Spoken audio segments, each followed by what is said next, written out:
जशी आमची शाळा असते तशी पक्षप्राण्यांची शाळा भरली एकदा. आता आमच्या शाळेमध्ये जसे विषय तसे पक्षप्राण्यांच्या शाळेत सुद्धा विषय. त्यांचे 3 विषय महत्वाचे. पहिला विषय उडणे, दुसरा धावणे आणि तिसरा पोहणे. मग या पक्षप्राण्यांच्या शाळेत पहिला पक्षी ऍडमिशन घ्यायला आला, बदक नावाचा. शिक्षक म्हणले 3 कंपल्सरी विषय, उडणे, पोहणे, धावणे. बदक मला पोहू शकतो उत्तम, धावू सराव केला तर जमेल, उडण्याचं कसं करायचं? नाही तो नैसर्गिक गुणच नाही ना माझ्यात. शिक्षक म्हणा एक कंपल्सरी विषय आहे. डिग्री हवी असेल तर पास व्हावंच लागेल, पर्याय नाही. आणि आमच्याकडे डमी वगैरे चालत नाही. परीक्षा तुलाच द्यावी लागेल. कळे ना त्याला काय, बरं दुनियेची रीत आहे, पद्धत आहे. शाळेत गेलं पाहिजे, त्या विषयाचा अभ्यास केला पाहिजे, डिग्री घेतली पाहिजे तर नोकरी, तर करायचं काय? नाहीये तो मला उडायला, पण पर्याय नाही ना. घेतलं बदकान ऍडमिशन. शिक्षक म्हटले आम्ही आहे ना, कोचिंग घेऊ ना, क्लास लावू, डोंट वरी. मग एका शिक्षकाने सल्ला दिला, हे बघ तुझं पोहणं हा विषय चांगला आहे, जरा बाजूला ठेव. येतेच ना, लक्ष देऊ नको त्याच्याकडं. येत काय नाही तुला, धावणे त्याचा सराव कर, उडणे त्याचा प्रॅक्टिस कर, तो विषय सुटणार. हे बाकीच्या दोनकडे जास्त लक्ष दे बस. ते बदक रात्रंदिवस धावायला लागलं. ते धावून धावून इतकं जमायचं की परत उडणं जमायचंच नाही, ते पडायचंच. वर्षभर त्या पोहण्याचा सरावच नाही अजिबात. मग वर्षानंतर परीक्षा आली, परीक्षेला बसले. धावण्यात कसा बसा काटावर पास झाला. वर्षभर पोहण्याचा सराव नाही. शेवटी शिक्षकाने त्यात वर चढवला आणि उडणे नापास, फेल. कितीतरी अशी बदकं तयार करतो आम्ही, कितीतरी असतील अशी. तुमच्यात जे आहे खरंच तुम्ही करता का? नाही. आम्ही करतो काय? नाही, माझ्या आईला वाटतं काय मी डॉक्टर व्हावं, वडिलांना नाही त्यांना इंजिनियर व्हावं वाटतं, आजोबा म्हणतात तू मिलिटरीत गेला पाहिजेस, शेजारचे काका म्हणतात तुझी चित्रकला चांगली आहे. अरे तुझं काय? नाही ते ठरवतील तसं. कितीतरी बदक आहे तो, कितीतरी. सगळ्याच देशाची साहेब अडचण असेल ना, माझ्या पोरांचा नैसर्गिक कलच माझ्या देशात बघितला जात नाही. जपानमध्ये पोरग जन्माला आलं तर 3ऱ्या-4थ्या वर्षी त्याची नैसर्गिक कलाची टेस्ट होते आणि त्याला त्याच क्षेत्रात घातलं जातं. तो स्पोर्ट्स मध्ये उत्तम आहे ना, तो तेवढाच कर. तुला नाही इंग्रजी आलं तरी चालेल, काही बिघडत नाही. ते तेवढंच करतात, तेवढंच. म्हणून जपानला 100 सुवर्ण पदकं मिळतात ऑलिम्पिक मध्ये, आणि 100 कोटी लोकसंख्या असलेला माझा देश एका सुवर्ण पदकावर समाधान मानतो. ही अडचण आहे. प्रत्येकात गुण दिलाय, तो गुणाचा विकास व्हायला हवा. माझ्या तरुण इच्छात तो गुण आहे ना, त्याचा विकास नव्हे, तिची ओळखच होत नाही. ही अडचण आहे. एज्युकेशन या शब्दाचा अर्थ काय? एज्युकेशन लॅटिन शब्द आहे, 3 शब्दापासून बनला. एज्युकेरे, एज्युकेर, एज्युकेटम. विद्यार्थ्यांमध्ये सुप्त गुण शोधणं, त्या सुप्त गुणांचं संवर्धन करणं, त्या गुणांना योग्य व्यासपीठ मिळवून देणं, या 3 गोष्टी जिथं घडतात त्याला एज्युकेशन, शिक्षण असं म्हटलं जातं. माझ्या कुठल्या शाळेमध्ये विद्यार्थ्यांमधले सुप्त गुण शोधले जातात तेवढं मला सांगा. त्याच्या गुणांना संवर्धन, व्यासपीठ नाही, काही नाही. ही अडचण आहे सगळ्यात मोठी. जेवढ्या लवकर तुम्हाला कळेल ना, तुम्ही तेवढ्या लवकर मोठे व्हाल. मी सांगतो तुम्हाला, अडकू नका. ह्यात तुमच्यात काय आहे जर तुम्हाला कळालं ना, तुम्ही त्याचाच सराव करा, तेच पुढे घेऊन जा, आयुष्यात यशस्वी व्हाल. का पोरं आत्महत्या करतात? मेडिकल इंजिनिअरिंगला गेलेली नाही हो, तो पिंड नाही त्याचा, कशाला कोणता त्याला तिथं. सगळ्यात मोठी गोष्ट आहे. काही लोकांना लवकर कळतं आपल्यात कुठला गुण आहे ते, तिथनं सुरुवात कर. सचिन तेंडुलकरला 4थीत कळलं आपण उत्तम फलंदाजी करू शकतो, तिथनं सुरुवात केली, त्यांनी जागतिक कीर्तीचा फलंदाज झाला. सचिन तेंडुलकर 12वीला इंग्रजीत नापास आहे, आणि इंग्रजीच्या 12वीच्या पुस्तकात सचिन तेंडुलकरवर धडा आहे.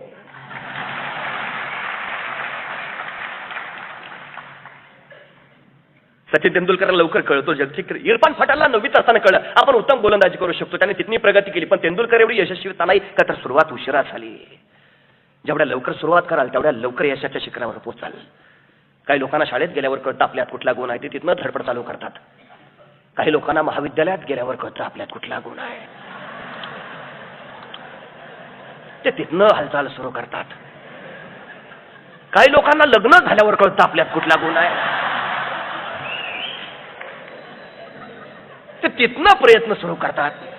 काही लोकांना मुलं झाल्यावर कळतं आपल्यात कुठला गुण आहे, तिथनं हातपाय हलवायला सुरुवात करतात. काही लोकांना वय झाल्यावर कळतं आपल्यात कुठला गुण आहे, ते तिथनं धडपड सुरू करतात. काही लोक चौघांच्या खांद्यावर गेली तरी त्यांना कळत नाही आपल्यात कुठला गुण होता, ते आले तसे निघून जातात. शोधा काय आहे तुमच्यात ते. आम्ही सहज चालता चालता म्हणतो मी त्याला पुरता ओळखून आहे. अरे तू त्याला ओळखून आहे, तुझं काय. तेंडुलकर त्याला होता येतं ज्याला स्वतःची ओळख पटलेली आहे. शिवराय त्याला बनता येतं आपण काय सामर्थ्य आपल्या त्याच्याला समजतं.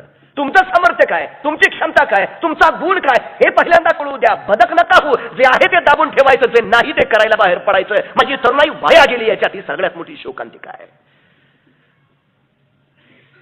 मग त्या शाळेत दुसरा पक्ष आला खरोताई नावाचा. आता खरोताई धावते उत्तम. शिक्षकांनी सांगितलंय बघ 3 कंपल्सरी विषय, उडणे पोहणे धावणे. एवढी धावू शकते उत्तम, उडण्याचं कसं काय करायचं. आणि पोहायला गेले तर बुडून मरेन. नको नाही शिक, आम्ही आहोत ना. सराव कर आम्ही आहे पाठीशी, काय अडचण नाही. घेतलं ऍडमिशन, सराव सुरू झाला. आणि मग खरोताई धावत गेली. एका झाडावर वर चढली, फांदीवर पोहोचली. आणि फांदीवर वर पोहोचल्यानंतर त्या खरोताईनं वरनं खालच्या शिक्षकांना विचारलं, आता मी वरून खाली उडी मारू का, म्हणजे तुमच्या उडणे या विषयात बसेल. शिक्षक म्हणले नाही, हे अभ्यासक्रमाच्या बाहेरचं आहे. उडणे नेहमी खालूनच वर व्हायला पाहिजे, वरून खाली नाही. पुस्तकात असं नाही, तुला मार्क देता येणार नाही. तू स्वतःच काही काढू नको, त्याला इथं अर्थ नाही. जे दिलाय तेच. कोंडून ठेवली पोरं आम्ही पुस्तकाच्या पानात, कोंडून ठेवली. काय काय शिकवतो पोरांना, एक पु ल देशपांडेंचा धडा. आणि मग खाली प्रश्न काय, या पाठातून पु ल देशपांडे काय संदेश देतात. गदी माडगुळकरांची कविता, या कवितेतनं माडगुळकर काय सांगतात. म्हणजे आम्ही काय सांगायचं, पु ल देशपांडे काय म्हणतात ते. आम्ही काय सांगायचं, माडगुळकर काय म्हणतात ते. तुला काय वाटतं, अभ्यासक्रमाच्या बाहेरचं आहे. मला काय वाटतं ते मी सांगायचंच नाही. कसला तरुण ज्याला मोकळं होता येत नाही. आणि मग हे सगळं दाबलेलं ऊर्जा कुठंतरी कट्ट्यावर नाक्यावर बाहेर पडते. क्षमता नाही, विकसितच करत नाही, विचारांना भावच देत नाही. मला वाईट वाटतं बंडसाहेब, किती दिवस माझ्या पोरांनी न्यूटन्स लॉ वाचायचा. पाटील्स लॉ का नाही येत.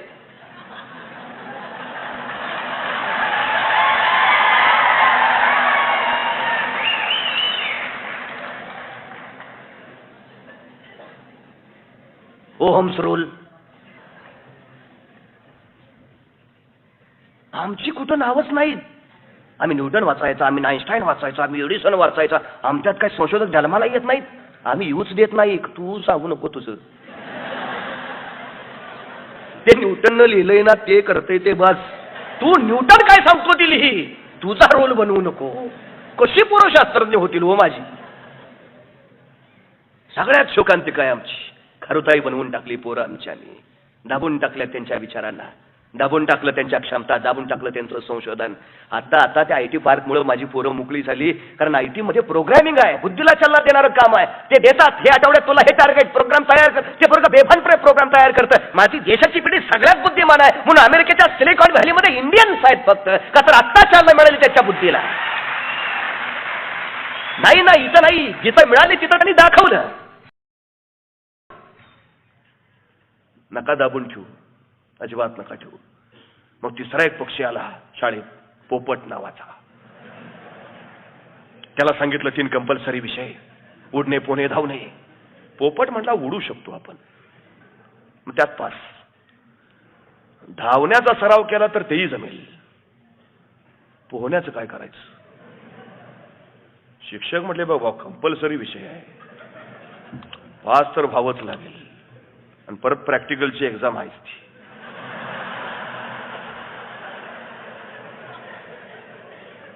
पोपट म्हटला मला शाळाच नको.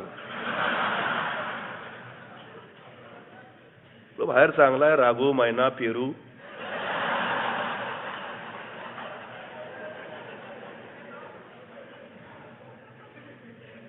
ते निघाला ना शाळा सोडून. नको, शाळाच नको आपल्याला. शिक्षक म्हटल्यावर धडा त्याला. विद्यार्थी पळून गेले तर विद्यार्थी संख्या भरणार नाही, तुकडी पूर्ण होणार नाही, शिक्षक टिकणार नाही, शाळा चालणार नाही. विद्यार्थी आणा, सगळे शिक्षक त्याला धरायला. नोकरी टिकली पाहिजे.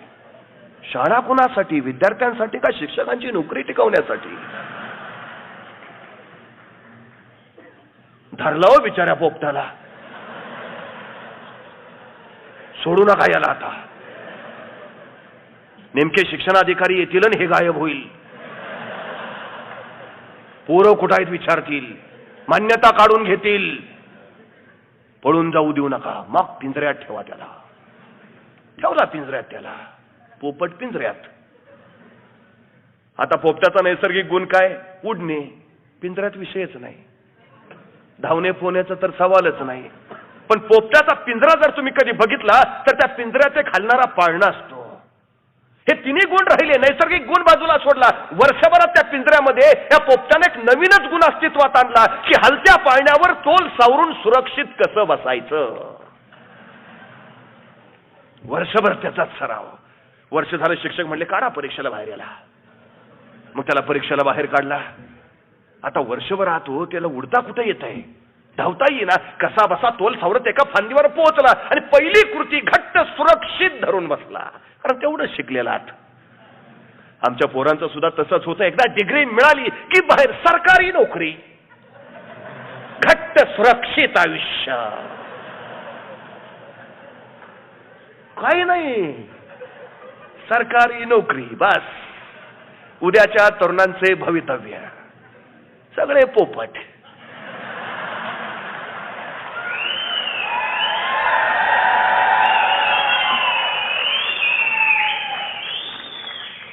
धाडस करणे नाही, साहस करणे नाही, नव्या वाटा चोखाळणे नाही, नव्या वाटा निर्माण करणे नाही, रोळलेल्या वाटेवरनं चालत राहणे. सुरक्षित आयुष्य. एकदा चिकटलो की पेन्शनची सोय झाली. ओके. आम्ही मध्यमवर्गीय माणसं, आमची स्वप्न मोठी नसतात. वडिलांच्या जागेवर चाललेत प्रयत्न.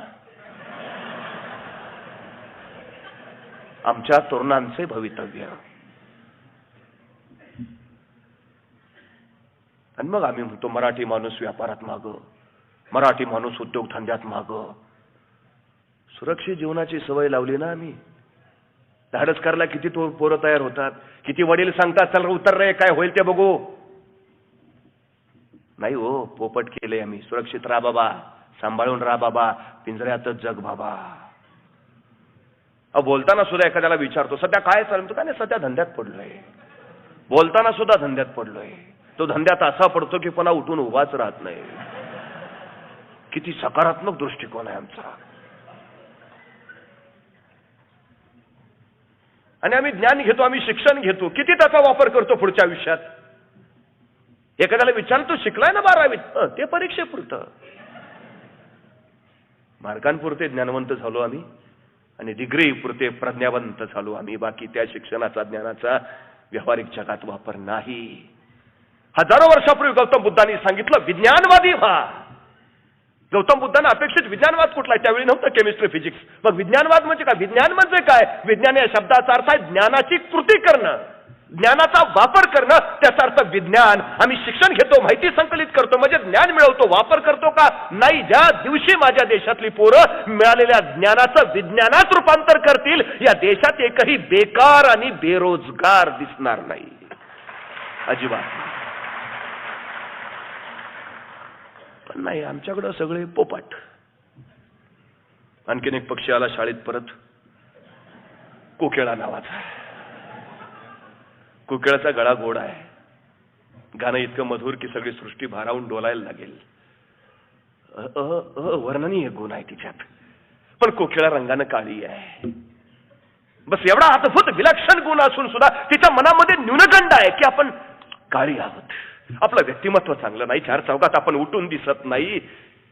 आणि एवढा सुंदर गुण असून सुद्धा निव्वळ मनातल्या या काळेपणाच्या न्यूनगंडापोटी ती माग राहते. माझ्या ग्रामीण भागातली पोरं असतील, माझ्या इथली पोरं असतील, यांच्या मनात एक सातत्यानं न्यूनगंड आहे.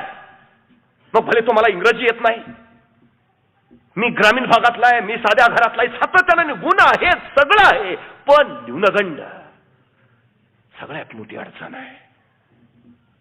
हे न्यूनगंड एकदा आमच्या पोरांच्या मनातल्या बाजूला काढा. सगळ्यात मोठी गोष्ट सांगतो तुम्हाला, सगळ्यात मोठी.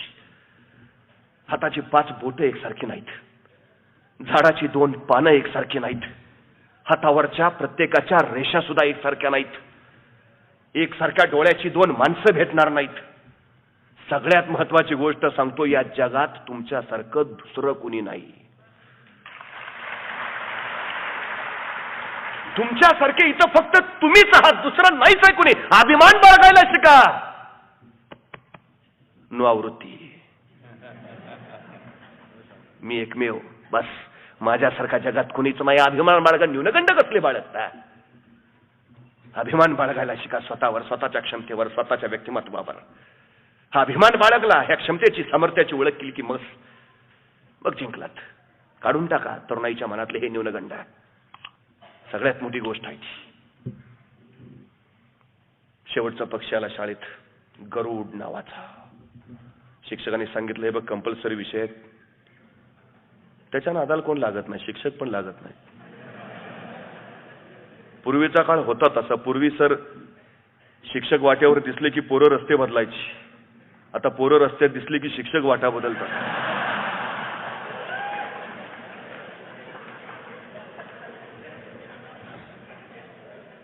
बदल शिक्षकात झाला का बदल पोरात झाला हा संशोधनाचा विषय आहे. पण घडतं हे असं, ही सगळ्यात मोठी वस्तुस्थिती आहे. सांगितलं त्याला 3 कंपल्सरी विषय, उडणे, पोहणे, धावणे.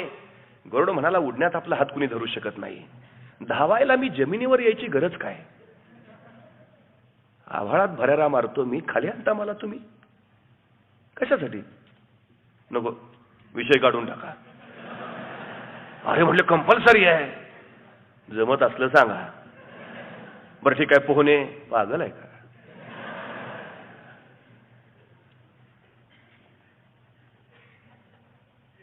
नाही जमायचं आपलं. गरुड आभाळात. न्यूटन शाळेत नाही, न्यूटन शाळेच्या बाहेरच तयार होतो. न्यूटन शाळेत बसला असता तर सफरचंदाच्या झाडाखाली सफरचंद पडताना बघितलंच नसतं. आणि गुरुत्वाकर्षणाचा शोधही लागला नसता. 4 भिंतीच्या शाळेपेक्षा जीवनाची शाळा फार मोठी असते. अनुभव तिथले घ्या. त्या गरुडाच्या मुलांनी सांगितलं, त्या गरुडा पिलांनी सांगितलं त्या शिक्षकाला, माझी सगळ्यात मोठी शाळा कुठली असेल ना तर ती माझी आई आहे. म्हणे कसं काय? म्हणे मी ज्यावेळी ती बाहेर आलो ना, या सृष्टीत आलो, पहिला श्वास घेतला, माझी आई कोण आहे, ती कशी आहे, तिच्याकडे मी बघायला लागलो. पण तेवढ्यात आईनं माझ्यावर झडप घातली आणि स्वतःच्या पंजात मला उचलून घेतलं आणि मलाच जन्माला घातलेली माझी जन्मदात्री आई मला आकाशात उंच उंच उंच उंच घेऊन गेली. तिला सांगत होतो, आई आता जन्माला आलो ग, श्वास कसा घ्यायचा मला माहित नाही, वारा म्हणजे मला काही कळत नाही, ऊन म्हणजे काय माहित नाही, जगणं समजत नाही. आई कुठं घेऊन निघालीस? उंच उंच उंच अगदी उंच घेऊन गेली आणि आईने सरळ मला सोडून दिलं. सन करत मी खाली कोसळत राहिलो. खाली बघितलं, जमीन होती, खडक होता, आपटलो असतो, फुटलो असतो, संपलो असतो. फक्त आईकडे एकदा बघितलं, का ग?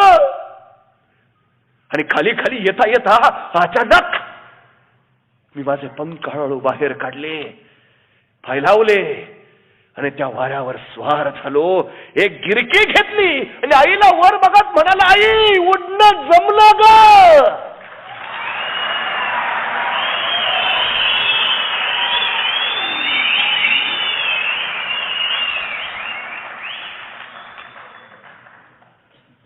तरुणाईला हात धरून शिकवू नका, मोकळं सोडून शिकवू द्या त्याला. जीवनाचे अनुभव घेऊ द्या त्याला, चटके फटके खाऊ द्या त्याला, ताऊन सुलाखून निघू द्या त्याला. तेव्हा गरुड भरारी रक्तात येईल त्याच्या. मग आभाळ सुद्धा छोटं पडेल. सगळ्यात महत्वाची गोष्ट आहे ती, सगळ्यात महत्वाची. आणि पोरं